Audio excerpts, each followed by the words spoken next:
days at home during this pandemic.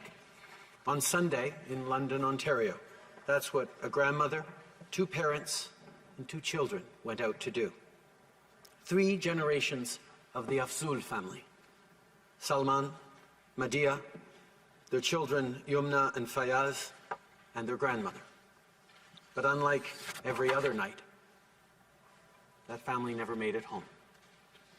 Their lives were taken in a brutal, cowardly, and brazen act of violence. This killing was no accident. This was a terrorist attack motivated by hatred in the heart of one of our communities. Monsieur le Président, je suis horrifié par l'attaque qui a enlevé la vie à 4 membres d'une famille et blessé gravement un petit garçon de 9 ans dimanche soir à London, en Ontario. Nous sommes de tout cœur avec leurs proches durant ces moments extrêmement difficiles.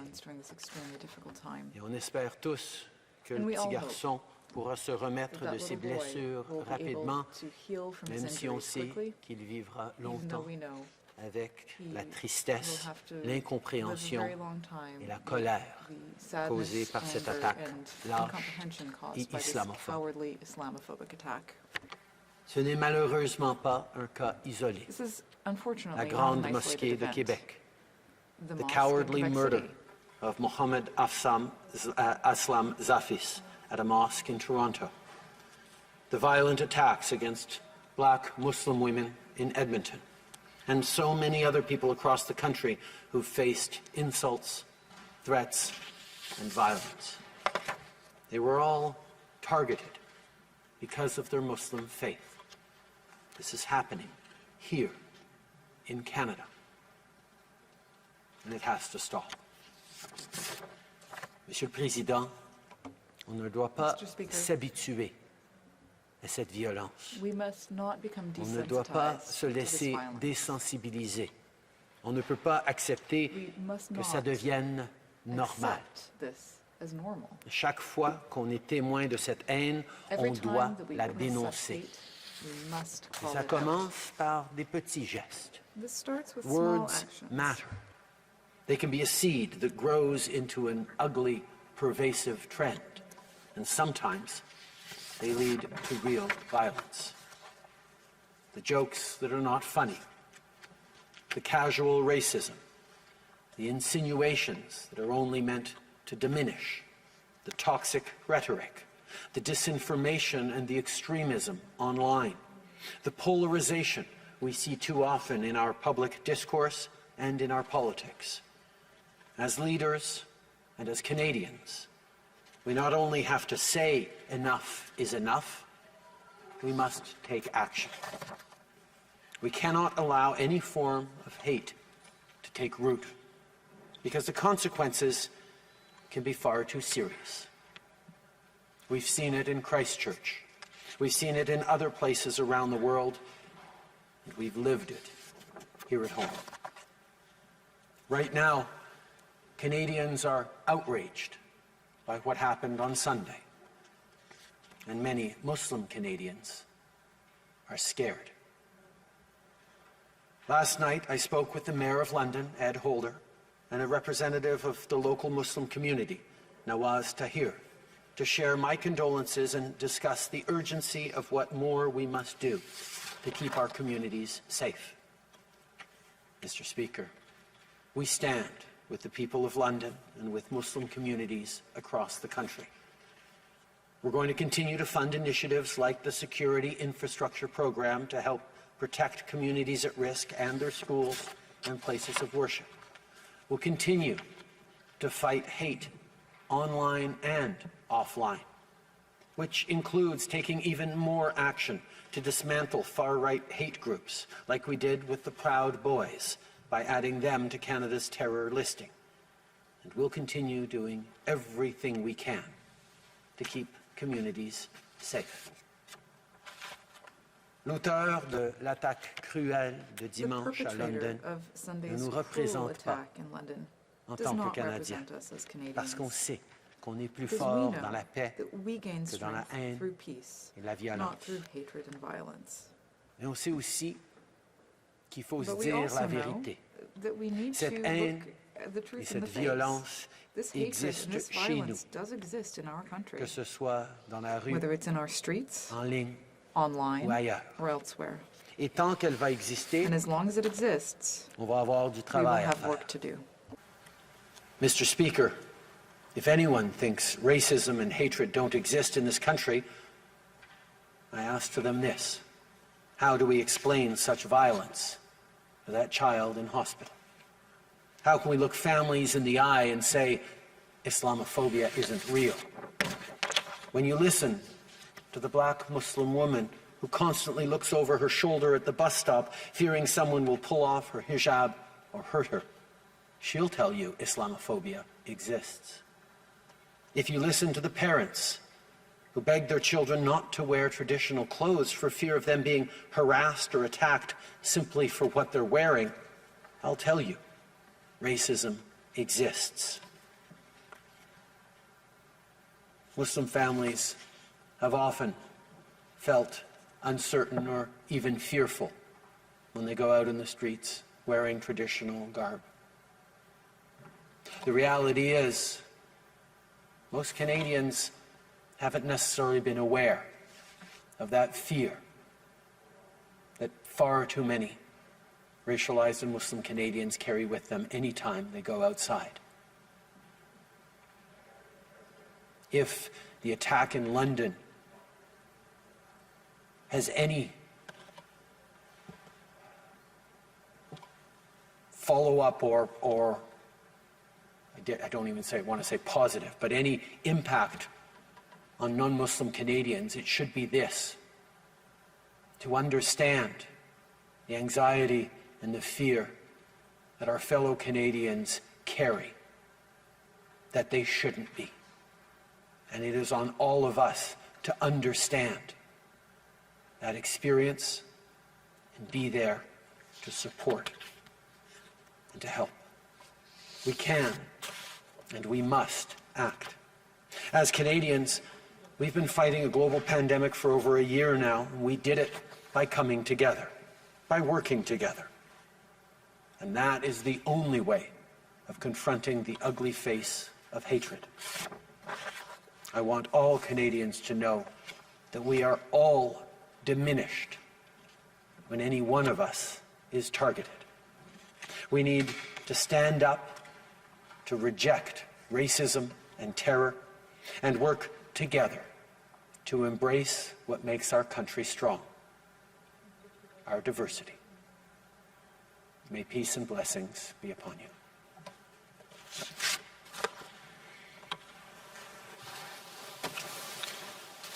The Honourable Leader of the Opposition. Mr. Speaker, in London, Ontario, there's a 9-year-old boy lying in a hospital bed. If he's awake, he may already know that his family will never be the same. Just before 8:40 on a tranquil Sunday evening, as his family went out for a walk together, they were struck down by a brutal act of terror. As a family went for a walk on a Sunday evening on a street in Canada. À l'heure où on se parle, un jeune garçon de 9 ans se trouve à l'hôpital de London, en Ontario. Si elle révélait, il sait déjà que sa famille ne sera plus jamais la même. Dimanche soir, peu avant 20h40, les membres de sa famille ont été frappés par un acte horrible alors qu'ils se promenaient dans leur quartier. We grieve for his family. We grieve for the Muslim community in London and across the country, because this is a pain they have known before. Malgré notre peine et notre chagrin, nous devons trouver une solution. Because there's a 9-year-old boy lying in a hospital bed, we have to strive to learn and be better. The Canada of his future needs to be better than the Canada of Sunday evening. He deserves a Canada where his family can go for a walk on a tranquil Sunday evening. He deserves a Canada where he can go to a mosque and not worry about his safety. He deserves a Canada where Muslim women of faith can wear a hijab without fear of being accosted or harassed in public. Il mérite un pays libre et sans peur, un pays où on peut se promener en toute sécurité. Over the last year, we've become more separated from one another. Police services have warned of a dramatic increase in hate crime, violent extremism, Islamophobia, and other signs of intolerance from one part of our country to another. It feels like we're having conversations in grief and fighting intolerance more and more. And as hard as that is, it is important for us to shine light collectively to fight against the darkness. It's important that we measure the distance between the Canada that we have and the Canada that we want. But it's more important for us to not just recognize the distance between those Canadas, but to conquer the distance, Mr. Speaker. Quand nous parlons d'une société où chacun est libre de pratiquer sa foi, de parler ouvertement et d'aller où bon lui semble, il faut se rappeler que 5 personnes de London en Ontario ne pouvaient même pas se promener. When we talk about a society where everyone is free to worship, to speak, and to go where they please, it's important to remember that there were 5 people in London who couldn't go for a walk. And someone else's hatred of their faith is the only reason why. The Canada we have is one where 4 of these people are never going home. The Canada we want is the one that we owe to that 9-year-old in a hospital bed. The Muslim community in Canada has known a lot of sorrow, and much of it is all too recent. In the hours since learning of this attack, I found myself thinking of my many Muslim friends and their young families, people I've known for decades, children that I've watched grow up. It frustrates and indeed terrifies me that they have to live with the fear that this could have been them on a walk with their children. Children who don't yet know or understand the hatred that far too often lives in this world. Freedom to worship can't exist without freedom from fear, and every Canadian has a right to that. That is a basic promise of this country. It's something that comes from just putting your feet on the ground here. It's felt like a bit of a false promise lately to Muslim Canadians, and a horrible attack like this shows us why. But this country has always said that it can do better, but today we must pledge that it will do better. Tonight, and today, to my Muslim friends and to those grieving across the country, I'm reminded of the universal message contained in chapter 41 of the Quran. Quote, "Good and evil are not equal. Repel evil with good and be patient." End quote.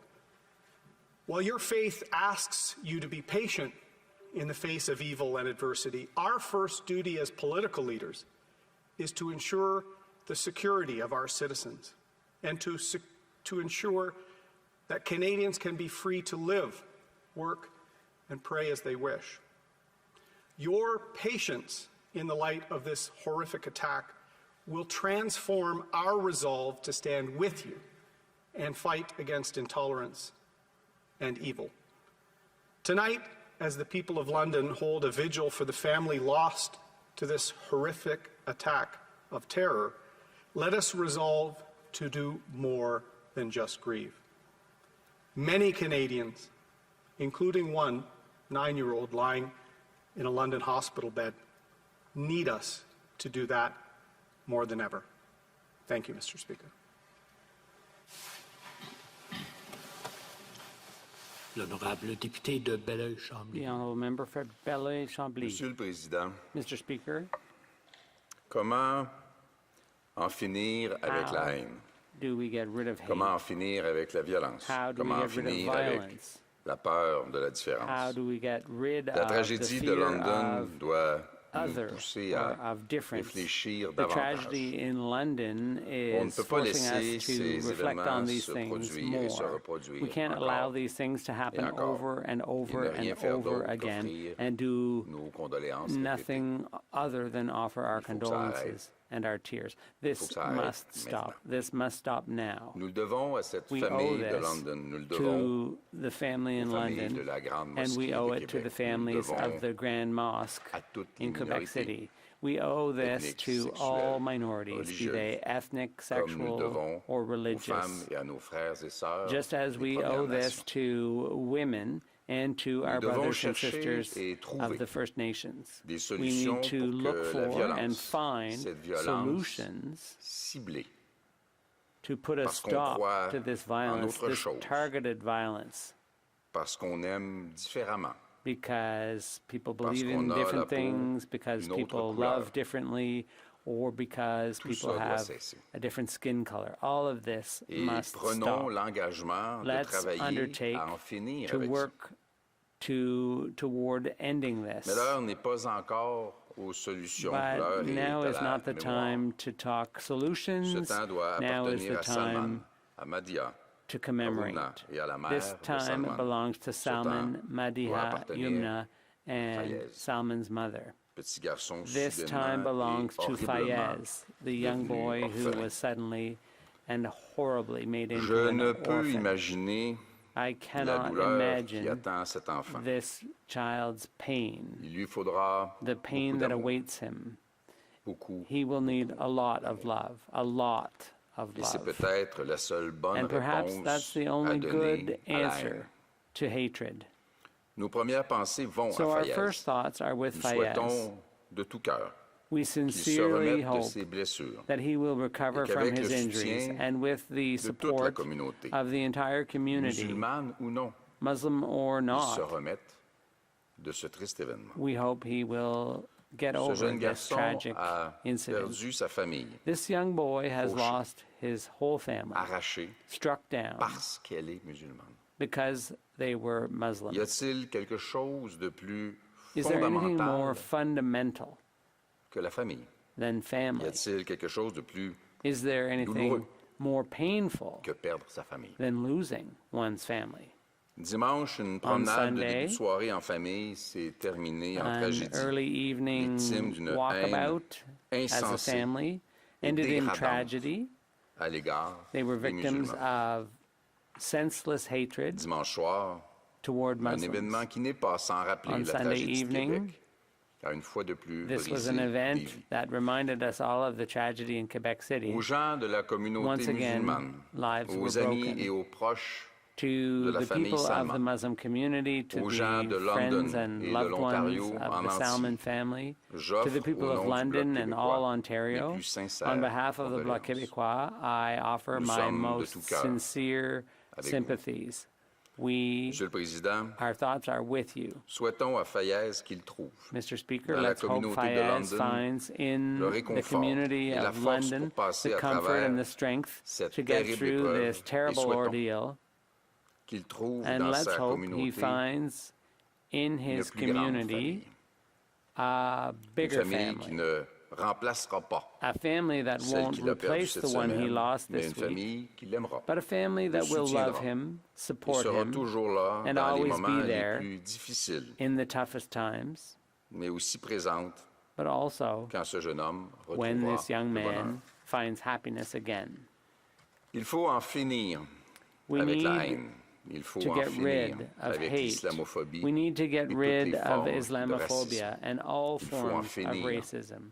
We avec la need to violence. get rid of Il violence. faut en finir avec And we les need tragédies. to get rid of On est these dû tragedies. pour que l'amour, It is la time fraternité that love, et la fraternity, and family reprennent leurs droits. reclaimed their rightful Merci, Monsieur le place. Thank you, Mr. Speaker. The honourable member for Burnaby South. Assalamu alaikum. Today is a hard day. To think about what this means to Muslims and their families across this country. We've heard people mention this, but it is so common.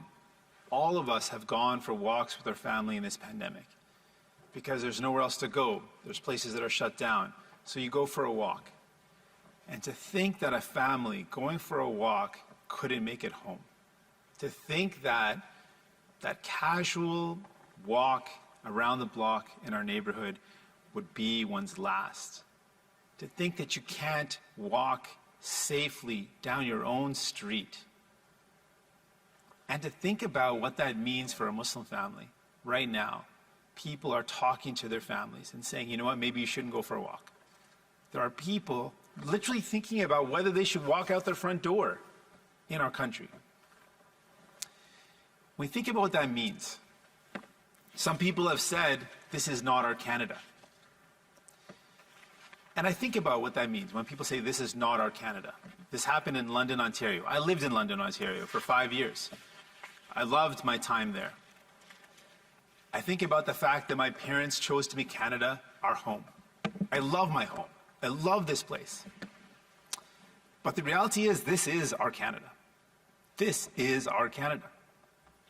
Our Canada is a place where 215 little kids were found dead in unmarked graves. Our Canada is a place where you can't walk down the streets if you wear a hijab because you will be killed. This is our Canada. We can't deny it. We can't reject that because it does no one any help. The reality is our Canada is a place of racism, of violence, of genocide of Indigenous people, and our Canada is a place where Muslims aren't safe. They aren't. They aren't safe. Muslims are not safe in this country. And Muslims wonder, I've spoken to people, they wonder, how many more lives will it take? How many more families will be mauled down the street? How many more families will be killed before we do something? Innocent people were killed while praying in a place of prayer, in a masjid, in a mosque in Quebec, gunned down. A man was a Muslim man in Toronto, was knifed and killed. And both of those incidents, we know very clearly that it was directly because of hate. It was because of hate. There was so much hate towards someone that they did not know just because of who they were, because of how they prayed, because of what they looked like. That is a reality. People live with that every day. They walk the streets wondering if I will be attacked just because of the way I look, not because of an enemy that I have, or not because of someone that's got a problem with me. Will I be attacked today just because of the way I look? That is a real question people ask. Wow. What a life to live, that you've got to wonder about that. And we think about people that left violence, they fled persecution, refugees, they come to this country thinking, I'm going to be safe here. This is a place of safety. And they're not safe.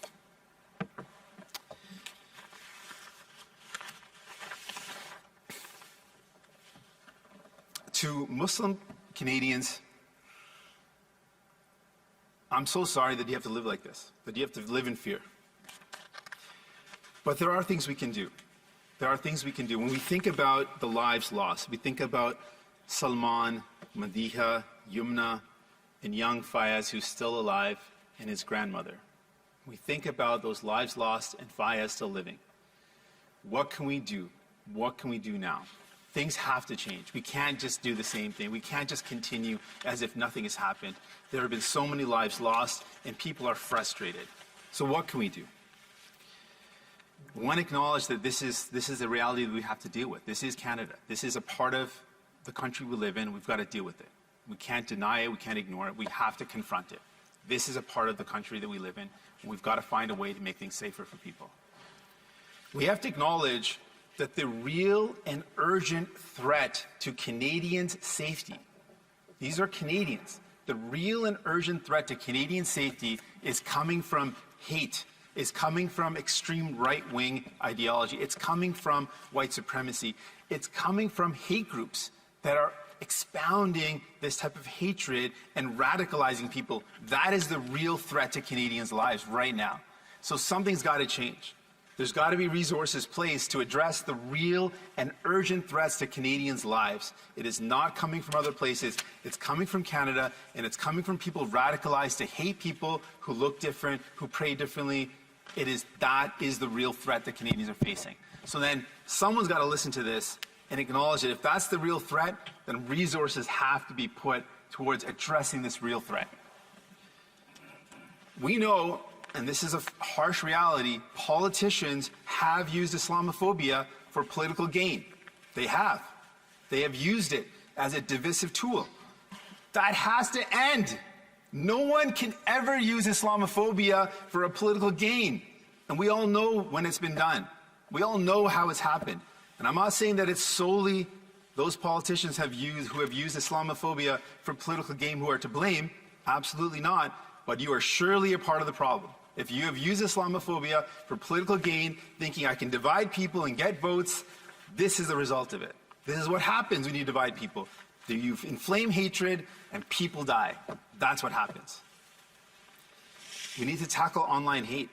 It is a real thing. Online hate is radicalizing people. Online hate is spreading messages that teach people to hate and create this fear of the other.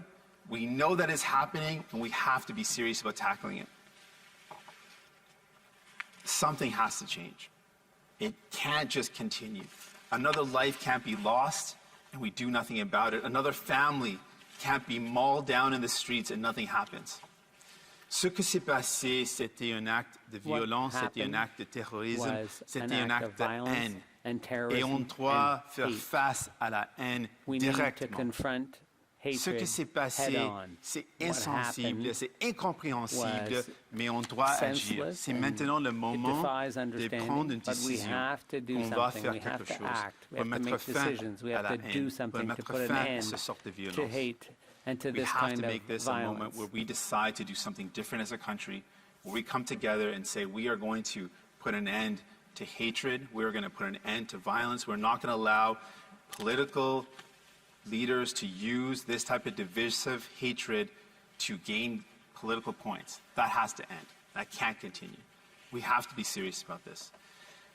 And to all the Muslim community right now in Canada that are suffering right now, that are feeling pain right now, I feel your pain. I understand your pain. And we are going to work towards making sure that you do not have to live in fear, that you do not have to walk the streets in fear. We are going to fight for you. Merci. Merci. Thank you.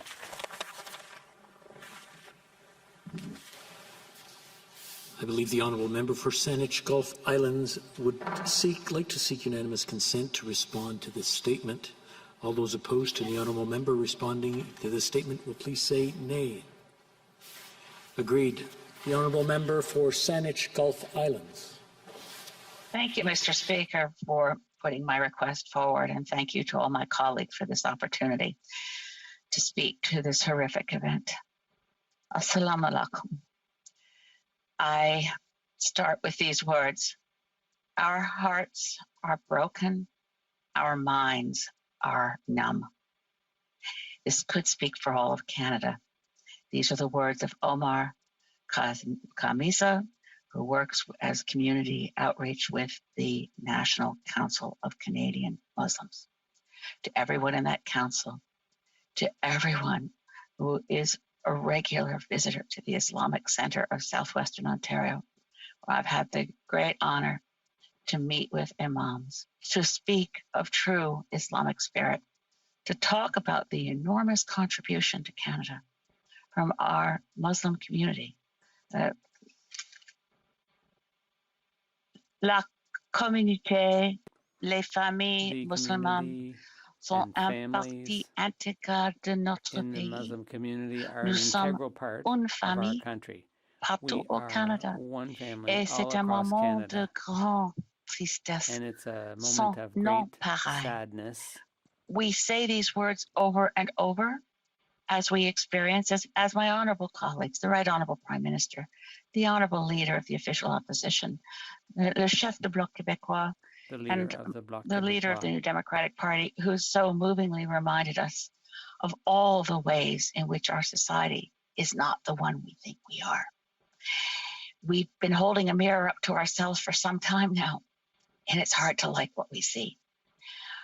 When Cookpee, Roseanne Casimir, announces the preliminary findings of 215 long since died, but not that long ago, bodies of little children at the Kamloops Residential School.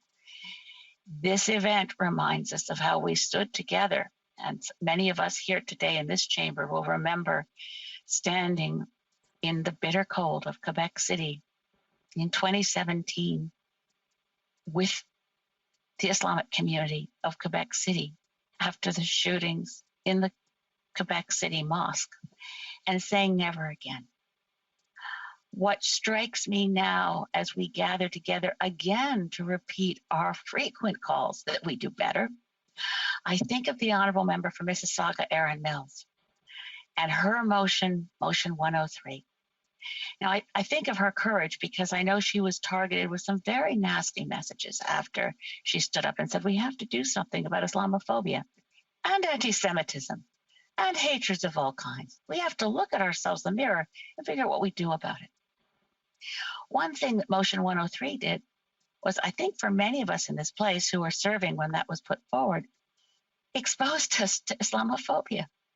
Because so many of my constituents, and many of them dear, sweet people, I know them, I wrote back to them and I said, oh, no, you misunderstand. Motion 103 won't elevate Islam above Christianity. They were afraid of that. Oh, no, Motion 103 doesn't mean we're going to have Sharia law in Canada. There's a level just below the surface, and it's fueled by, they'd send me the websites, by the way. They had news sources they wanted me to read that said, this is what Motion 103 will do. Yesterday, before the Ethics Committee, the Minister of Heritage, and I wish I'd taken notes, rattled off a bunch of statistics of how many hate crimes had been fueled, how many more, and we heard this referenced in speeches a moment ago. Police chiefs are reporting an increase in hatred online, an increase in incitement and radicalization to hate people based on their faith or the color of their skin. I'm at a loss. I don't think we should, as political leaders, and I'm former leader of the Green Party, of course, and our leader, Annamie Paul, has expressed the deep, deep sorrow of all of us, but all of us together as elected people, I think, have to actually stop for a while and listen. Maybe just invite people from the Islamic community, come talk to us. Because there's something very, very wrong in a beautiful community like London. And I've had the honor to spend a lot of time there. And I do want to send my condolences to our former colleague in this place, because of course the Mayor of London used to be the MP for London West, to the current MP for London West, to the current MP for London Fanshawe, the current MP for London North Centre, all of the MPs touched by this personally. I know your hearts are broken and you don't understand how this could happen in your community. Neither do I. I just know that as Canadians, we have to do much, much better.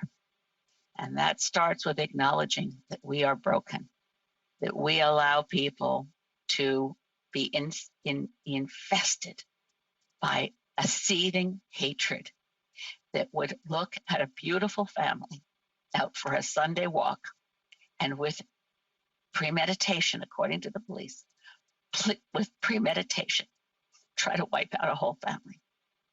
To young Fayez, we'll never as a country be able to tell you how sorry we are, how much we hope for your future, how much we mourn the loss of the people of your family, the Afzal family.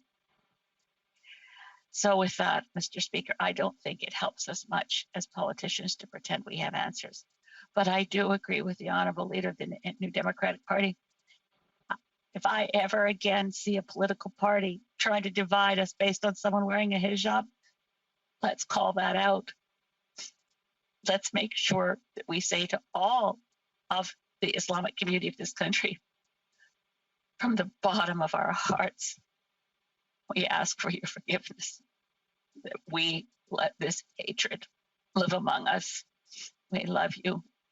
We care for you, just as we do for all the members of this human family that is so very broken. Our hearts are broken. Our minds are numb. Thank you, Mr. Speaker.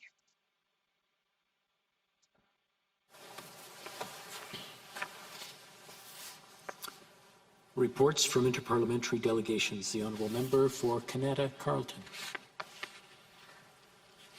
Mr. Speaker, pursuant to Standing Order 34.1, I have the honour to present to the House in both official languages the following report of the Canadian NATO Parliamentary Association respecting its participation at the 19th Annual Parliamentary Transatlantic Forum in Washington, D.C., United States of America, from December 9th to the 11th, 2019. Thank you. Merci. Presentation de rapport de comité. Presenting reports from The committees. Honourable Member for Scarborough Centre. Thank you, Madam Speaker. I have the honor to present in both official languages the following two reports of the Standing Committee on Citizenship and Immigration. The sixth report, entitled Supplementary Estimates A 2021-22, and also the seventh report, entitled Safe Haven in Canada, Special Immigration and Refugee Measures are urgently needed for the people of Hong Kong. I want to thank all the members, the analysts, for working together to put this report. Thank you, Madam Speaker. Introduction of private members' bills. The Honourable Member for Edmonton Strathcona. No. Ms. McPherson, seconded by Mr. Cannings, moves for leave to introduce a bill entitled An Act to Amend the Impact Assessment Act. This motion is deemed adopted.